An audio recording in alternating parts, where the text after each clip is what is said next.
Pernahkah kamu merasa ada energi tak kasat mata yang berusaha menjatuhkanmu dari segala sisi, hingga kamu sadar bahwa mereka yang mencoba menghancurkanmu kini justru sedang gemetar ketakutan? Jika pesan ini menyentuh jiwamu dan membakar kembali keberanianmu, tandai kehadiranmu dengan menyukai video ini, dan mari terhubung lebih dalam dengan berlangganan kanal ini, serta bergabung dalam keanggotaan, agar kita bisa terus melangkah bersama di jalan perjuangan ini. Bagus, kamu berhasil melaluinya. Ya, kamu. Orang yang mereka bisik-bisikkan di belakang. Orang yang mereka coba kutuk, sabotase, kubur, singkirkan, dan patahkan jiwanya secara mental. Dan entah bagaimana kamu masih duduk di sini hari ini, bernapas lega seolah ini hanyalah hari biasa lainnya. Mari kita bicarakan hal itu, karena saat ini juga mereka sedang gemetar. Kamu telah mengalahkan seluruh kawanan pemanipulasi dan jiwa-jiwa beracun itu seorang diri, bak pasukan satu orang. Dan anehnya, kamu bahkan belum sepenuhnya menyadari apa yang telah berhasil kamu selesaikan. Tahukah kamu apa yang paling menggelikan? Mereka tidak datang menghampirimu seperti penjahat di dalam film, tanpa jubah hitam, tanpa simbol jahat yang menyala, tanpa tanda neon yang berteriak bahwa mereka adalah musuhmu. Mereka datang menyamar sebagai teman yang diam-diam membencimu, sebagai keluarga yang tidak mau bertepuk tangan saat kamu menang, sebagai pendukung yang hanya akan mendukungmu selama kamu tetap berada di bawah mereka, sebagai orang-orang yang berpura-pura spiritual, yang menggunakan nama Tuhan, energi, dan kedamaian bukan sebagai jalan kebenaran, melainkan sebagai senjata untuk menjatuhkanmu. Sindiran-sindiran kecil, cemoohan tersembunyi, lelucon halus yang menusuk terlalu dalam. Kamu tidak sedang paranoid, sahabatku. Kamu sedang dikepung. Mari kita sebut ini dengan nama aslinya. Sihir dalam kehidupan nyata bukan sekadar lilin dan ramuan. Sihir adalah manipulasi. Sihir adalah upaya kendali.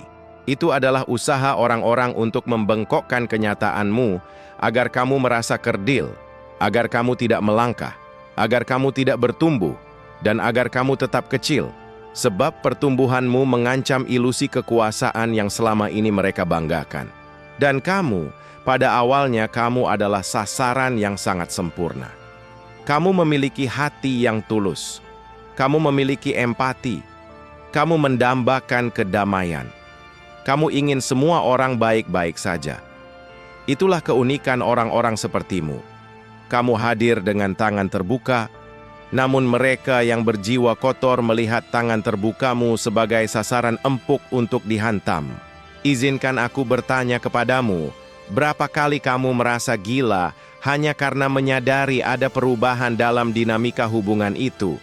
Kamu merasakannya saat mereka berhenti mengundangmu, namun terus memamerkan kebersamaan di depan matamu. Namamu disebut-sebut di ruangan di mana kamu tidak hadir. Orang-orang yang tidak pernah kamu sakiti mendadak menjadi dingin. Keberhasilanmu membuat ruangan yang riuh mendadak hening. Kamu merasakan tekanan berat di dadamu, kecemasan yang mencekat, dan kebingungan yang merayap. Apakah aku melakukan kesalahan? Apakah aku yang berubah? Apakah aku masalahnya? Dengarkan aku, kebingungan itu adalah mantra mereka. Keraguan pada diri sendiri adalah jerat mereka.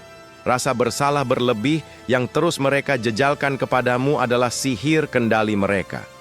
Dan setiap kali kamu meminta maaf hanya karena kamu ada dan bernapas, saat itulah kamu sedang menundukkan kepalamu di hadapan altar manipulasi mereka. Namun ada sesuatu yang patah di dalam dirimu, bukan? Bukan dalam satu momen dramatis layaknya adegan film. Itu terjadi secara perlahan, menumpuk sedikit demi sedikit. Satu senyuman palsu yang sudah terlalu banyak. Satu pengkhianatan yang terlalu dalam. Satu ucapan, aku baik-baik saja, yang terasa terlalu berat untuk ditanggung. Hingga pada suatu hari, kamu hanya berkata tegas di dalam hatimu, cukup, aku selesai. Saat itulah arah peperangan ini berbalik. Bukan hanya karena kamu memutuskan untuk melangkah pergi, melainkan karena kamu merusak barisan mereka. Kamu berhenti menari mengikuti koreografi manipulasi mereka. Dan saat itulah mereka menyadari satu hal yang mengerikan. Kamu bukanlah korban. Kamu adalah ancaman bagi mereka. Kamu ingin tahu mengapa mereka gemetar saat ini? Karena mereka telah melemparkan segalanya kepadamu. Segalanya yang seharusnya mampu menghancurkanmu. Pembunuhan karakter, kebohongan, penyesatan logika, manipulasi rasa bersalah, kampanye bisikan hitam di ruang-ruang obrolan pribadi, hingga serangan spiritual terselubung. Berdoa bukan untuk kebaikanmu, melainkan mendoakan kejatuhanmu, mengirimkan dengki berbungkus senyuman hangat. Namun, lihatlah dirimu, kamu masih bangkit, kamu masih berkembang, kamu masih terus mendapatkan gagasan-gagasan hebat, kamu masih membuka pintu-pintu peluang yang bahkan seharusnya bukan milikmu. Seharusnya kamu sudah hancur, seharusnya kamu sudah lenyap, seharusnya kamu saat ini sedang duduk menangis meratapi nasib, merasa tidak berharga, mengintip kehidupan mereka, dan mempertanyakan mengapa kamu tidak pernah cukup baik. Namun alih-alih hancur, kamu justru naik kelas, kamu melesat lebih tinggi. Mari kita bedah makna tentang pasukan satu orang ini sejenak. Ketika orang mendengar istilah ini, mereka berpikir, maksudmu aku telah bertarung melawan semua orang dan menang? Bukan. Maknanya jauh lebih dalam dari itu. Menjadi pasukan satu orang berarti kamu telah belajar bagaimana duduk sendirian dalam kesunyian tanpa kehilangan akal sehatmu. Kamu telah melakukan percakapan erat dengan dirimu sendiri. Percakapan yang jauh lebih jujur dan menyakitkan daripada perdebatan apapun dengan orang lain. Kamu mulai menyembuhkan trauma masa lalu, alih-alih sekadar bereaksi secara emosional darinya. Kamu berani menghadapi pola-pola beracun dalam dirimu sendiri, alih-alih menyalahkan seluruh dunia. Kamu berperang melawan pemikiran berlebihanmu, hausmu akan pengakuan orang lain, kebiasaanmu menyenangkan semua orang, ketakutanmu akan penolakan, kecanduanmu untuk memperbaiki orang-orang yang rusak, dan obsesimu untuk disukai. Kamu tidak hanya bertarung melawan mereka, kamu bertarung melawan bayangan buruk dalam dirimu sendiri, dan itulah alasan mengapa mereka kalah. Ketahuilah kawan, kawanan pemanipulasi itu hanya kuat ketika kamu lemah di dalam. Ketika kamu merasa tidak aman, kata-kata mereka akan mengendalikanmu. Ketika kamu haus akan kasih sayang, perhatian murahan mereka akan mengikatmu. Ketika kamu takut sendirian, kehadiran mereka akan menjadi penjara bagimu. Cara kerja mereka sangat sederhana. Mereka tidak perlu merantai tubuhmu, mereka hanya perlu merantai pikiranmu. Jadi mereka melatihmu untuk meragukan setiap keputusanmu sendiri. Mereka membuatmu merasa bersalah karena menetapkan batasan. Mereka mengejek impianmu agar kamu tidak berani mengejarnya. Mereka bereaksi berlebihan saat kamu mulai menarik diri agar kamu berlari kembali memohon ampun. Namun kemudian, kamu melakukan hal yang tak terduga. Kamu melakukan hal yang mereka pikir mustahil. Kamu berhenti peduli untuk disukai, dan kamu memilih untuk merdeka. Kamu mulai berdiri tegak dan berkata, "Tidak. Aku tidak nyaman dengan perlakuan ini. Tidak, aku tidak wajib menjelaskan diriku padamu. Tidak, aku tidak akan menurunkan standar hidupku. Tidak, aku tidak akan lagi mengabaikan rasa sakit yang kau ciptakan." Pemanipulasi sangat membenci batasan tegas. Parasit sangat membenci saat boneka favorit mereka mendadak memegang gunting dan memotong tali kekang. Jujur saja, saat kamu melangkah pergi, di mata mereka kamu terlihat lemah. Mereka tertawa. Mereka berkata, "Lihatlah, dia berakting seolah menjadi sosok yang baru." Mereka menghasut orang lain.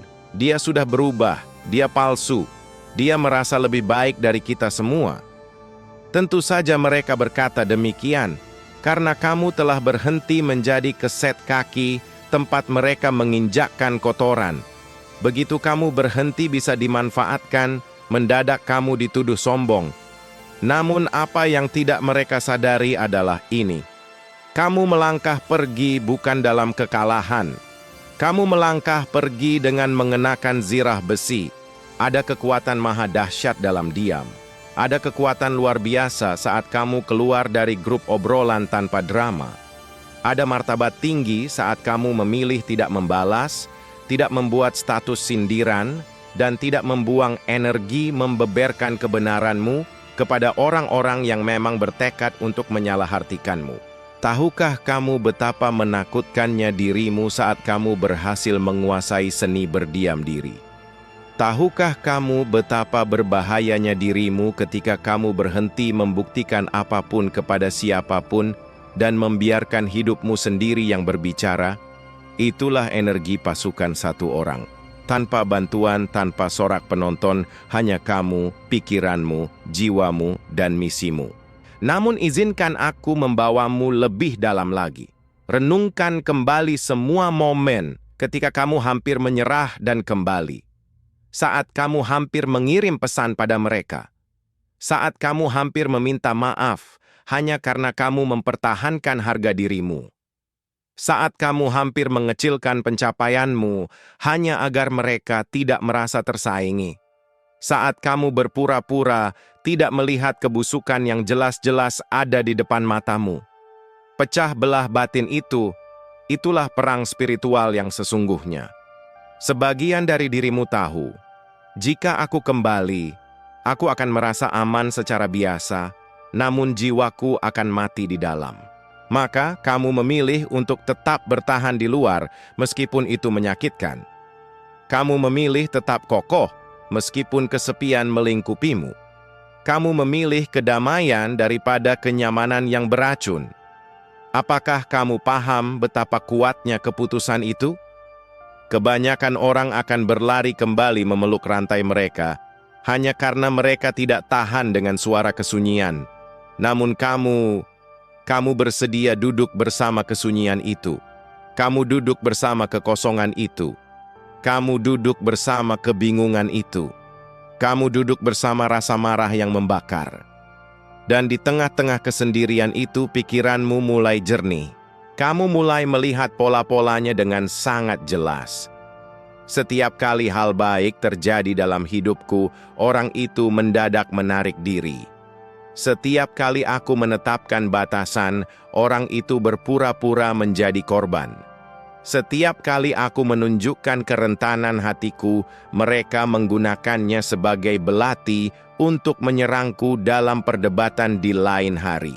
Setiap kali aku membicarakan impian besarku, mereka menyisipkan keraguan berbungkus alasan realistis.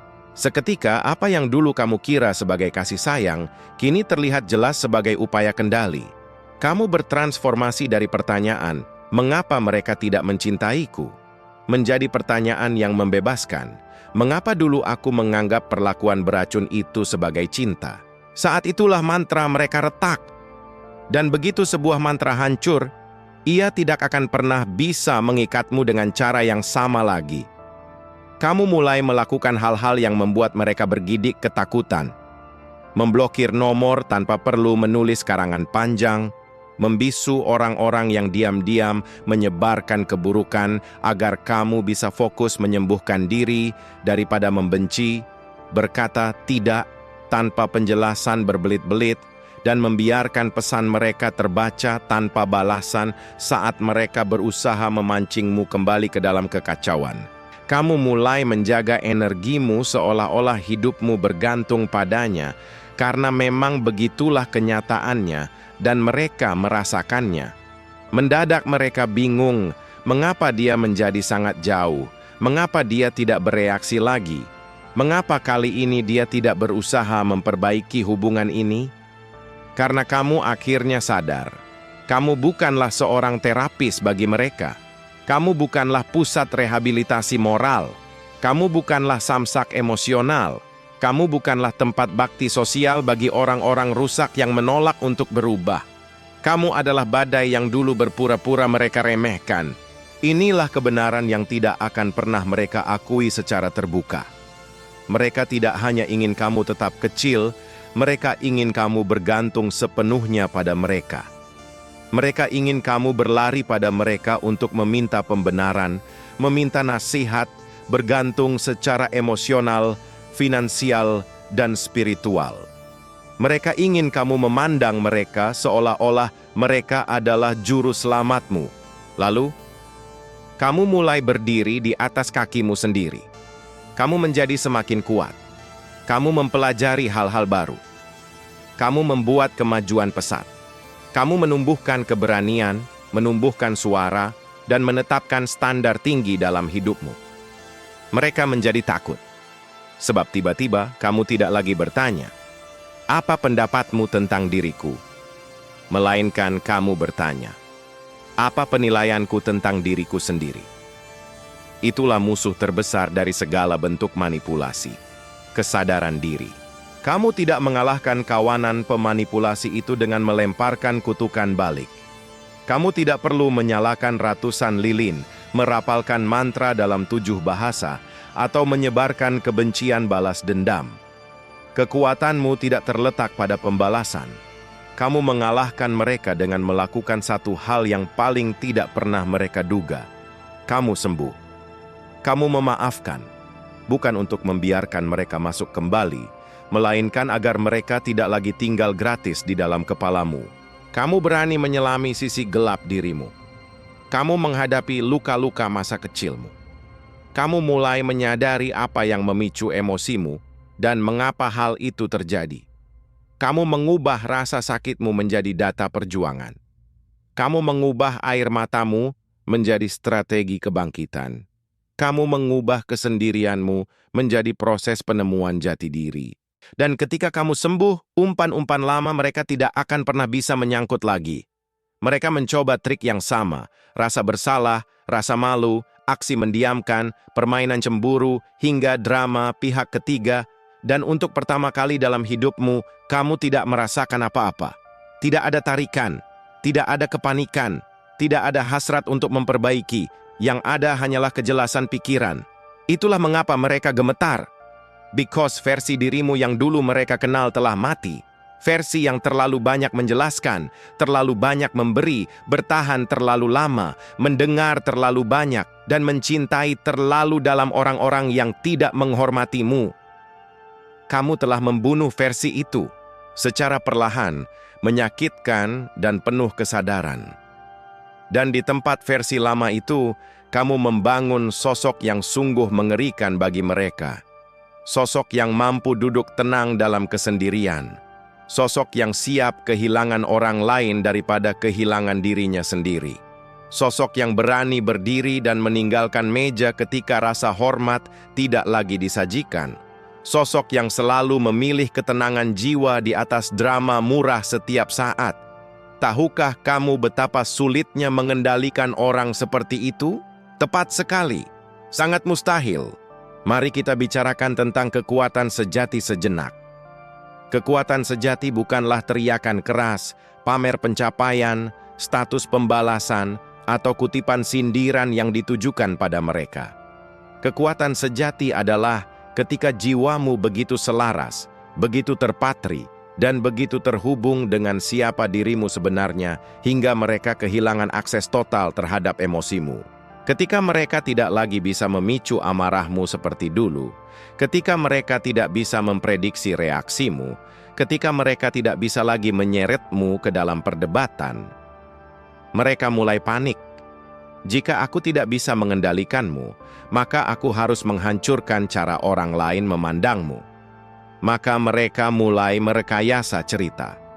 Mereka melukiskan dirimu sebagai penjahatnya. Mereka memutarbalikkan kesunyianmu menjadi kesombongan, batasan tegasmu menjadi sifat egois, dan pertumbuhanmu menjadi tuduhan dia sudah lupa diri. Biarkan mereka berbicara. Kamu lahir ke dunia ini bukan untuk memenangkan jajak pendapat opini publik. Kamu ada di sini untuk memenangkan kembali hidupmu. Lihatlah dirimu. Kamu masih saja khawatir apakah kamu menjadi terlalu keras atau terlalu dingin sekarang. Tidak, kawan. Kamu tidak dingin.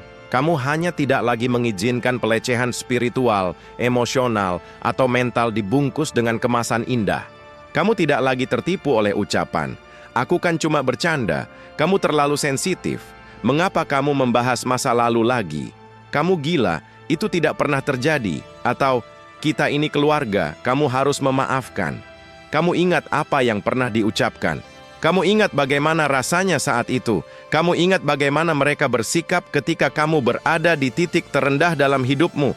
Ingatanmu kini adalah perisaimu, bukan bebanmu. Kamu tidak pahit, kamu hanya sadar. Pahamilah ini, keputusanmu untuk melangkah pergi bukan hanya demi dirimu sendiri. Kamu telah memutus pola beracun yang gagal diputus oleh garis keturunanmu sebelumnya. Kamu adalah orang yang berdiri dan berkata, "Cukup, semua ini berhenti di tanganku." Tidak ada lagi bertahan dalam situasi beracun hanya karena memang sudah dari dulunya begitu. Tidak ada lagi memaklumi ketidakhormatan mendalam hanya karena alasan dia keluarga. Tidak ada lagi mengecilkan impian hanya karena orang dari daerah kita tidak biasa melakukan itu. Kamu telah menghancurkan sihir keturunan, kutukan rasa tidak berharga, kutukan kepasrahan pada nasib buruk, kutukan kebungkaman. Mungkin kamu tidak mendapatkan piala untuk ini. Tidak ada tepuk tangan riuh, tidak ada pawai kemenangan. Namun di masa depan, seorang anak dengan matamu, dengan namamu, atau dengan darahmu akan tumbuh dalam kenyataan yang bebas, kenyataan yang kamu bayar dengan darah dan air matamu sendiri. Itulah karya nyata pasukan satu orang. Apakah kamu pikir ini hanya sekadar patah hati biasa? Hanya pertengkaran antar teman? Hanya drama kehidupan yang rumit? Bukan! Kamu telah selamat dari perang psikologis. Kamu telah selamat dari perang spiritual. Kamu telah selamat dari perang emosional. Dan kini, medan pertempuran itu telah hening. Kamu tidak perlu terus bertarung melawan mereka. Mereka sudah kalah saat kamu berhenti memainkan permainan mereka. Kini perang berbalik ke dalam dirimu lagi. Namun kali ini kamu telah bersenjata lengkap. Tugasmu sekarang adalah bangun kehidupan yang mereka katakan tidak akan pernah bisa kamu miliki. Jadilah versi dirimu yang dulu berusaha mereka bungkam hingga sesak napas. Ubah kesendirianmu menjadi sumber kekuatan, bukan hukuman. Investasikan energimu untuk orang-orang, karya-karya, dan tempat-tempat yang benar-benar memberi dampak positif dalam hidupmu. Maksud awal mereka mengucilkanmu adalah untuk membunuh karaktermu. Mereka tidak menyadari bahwa pengucilan itu justru menjadi kawah candra di muka pelatihanmu. Maka disinilah kamu berada saat ini. Kamu, sosok yang pernah mereka keroyok. Kamu, sosok yang pernah mereka coba sabotase secara spiritual. Kamu, sosok yang mereka kira akan tumbang ketika mereka semua menarik diri secara bersamaan.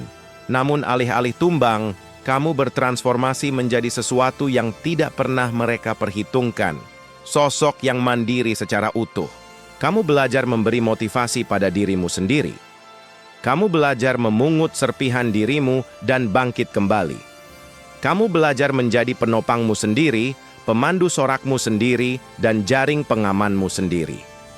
Kamu bertransformasi dari prinsip tidak ada orang yang membantuku menjadi penegasan kokoh. Aku ada untuk diriku sendiri, dan itu lebih dari cukup untuk membangun kembali segalanya. Kawanan pemanipulasi tidak akan pernah bisa mengalahkan hal itu, karena mereka tidak dapat merebut apa yang tidak lagi kamu gantungkan pada orang lain. Kamu tidak lagi menggantungkan harga dirimu pada orang lain. Kamu tidak menggantungkan kedamaianmu pada orang lain. Kamu tidak menggantungkan tujuan hidupmu pada orang lain. Itulah alasan mengapa mereka gemetar. Tahukah kamu apa yang paling membuat mereka ketakutan setengah mati? Bukan kesuksesanmu, bukan perubahan penampilanmu, bukan kehidupan barumu. Yang paling menakutkan bagi mereka adalah ketika kamu melihat kebusukan mereka secara jelas dan kamu tetap memilih dirimu sendiri. Kamu melihat manipulasi itu, kamu melihat kedengkian itu, kamu melihat cinta palsu itu. Kamu melihat ritual kendali kecil dalam setiap rasa bersalah yang mereka jejalkan, dalam setiap lelucon merendahkan, dalam setiap tatapan sinis. Dan kamu tidak mengemis pada mereka. Kamu tidak hancur. Kamu tidak mengejar mereka kembali. Kamu melangkah pergi dengan punggung tegak lurus, walau hatimu retak, namun jiwamu telah bangun sepenuhnya. Mereka tidak hanya takut pada apa yang telah kamu lakukan. Mereka sangat ketakutan membayangkan apa yang akan kamu lakukan sekarang setelah kamu akhirnya menyadari siapa dirimu sebenarnya. Karena sekali kamu melihat potensi dirimu secara terang benderang, segalanya berubah. Dan itulah bagian yang membuat tangan mereka gemetar dan suara mereka terbata-bata saat namamu disebut dalam obrolan mereka. Kamu tidak lagi berjalan ke sana kemari mengemis pada dunia untuk memberitahumu siapa dirimu. Kamu sudah tahu persis. Kamu adalah jiwa yang telah berjalan melintasi ranjau emosional, pertempuran spiritual, tekanan mental, cinta palsu, kebencian nyata, serangan tersembunyi, serta ketidakhormatan yang nyata.